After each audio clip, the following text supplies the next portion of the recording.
Well, if the name Megan Phelps Roper doesn't immediately ring a bell for you, perhaps the name J.K. Rowling will. She, of course, is the best known for writing the Harry Potter series. But for years, J.K. Rowling has come under fire for making very controversial comments about the transgender community. Earlier this year, Megan secured one of the only interviews with the author, and that audio has been turned into a podcast series, The Witch Trials of J.K. Rowling. Now, Megan is heading to Australia for her tell-all talk at the Festival of Dangerous Ideas. And for more, we're joined by Megan Phelps Roper. Good morning to you. Well, let's start with how you got J.K. Rowling to agree to this podcast. You must have been nervous that she was going to say no.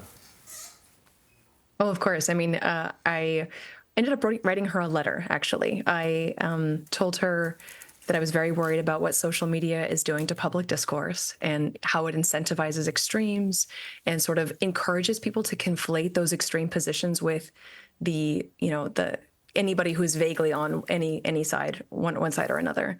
And so, I told her also about my background as a member of the Westboro Baptist Church, and how it was good faith conversation that led me away from this extremist religious sect. And that it seemed important to me to try to find that kind of good faith conversation in the debate around sex and gender. And I was really surprised when she said yes. Interesting. It's all in the pitch. So it shows if you just go for it, it can pay off. She, of course, has been smashed by her controversial views on transgender people. So what did you learn when you spoke to her about that in particular? I mean, it was a very interesting conversation. I went into it. I had never conducted an interview, actually, before I sat down with her that first time. I had read a lot about how private she is, how litigious she is. I was very concerned that she really wouldn't want to go back into the kind of history that I was seeking, her personal experiences that led her to jump into this debate around sex and gender. But really, it was completely the opposite. She was warm and generous, very easy to talk to, very open and willing to talk. And, I wasn't afraid to ask any questions, and her responses were very thoughtful.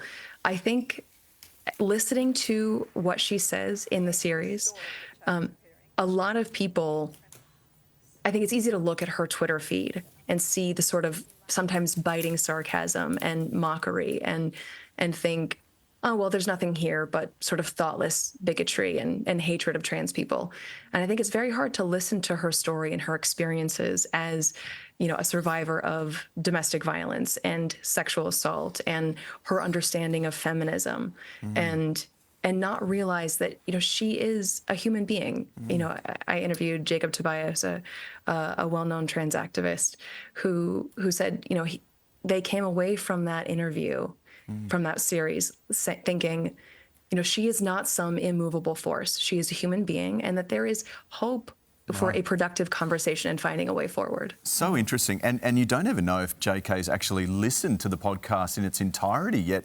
You're also heading to Australia for the Festival of Dangerous Ideas, and you're going to tell us, obviously, all about yourself and all about this process and all about JK's amazing podcast and interview series that you spent 6 days with her. Megan, thank you so much for your time. Really appreciate it. Thank you so much. And for more information on where to get tickets to the Festival of Dangerous Ideas, head to the Sunrise website.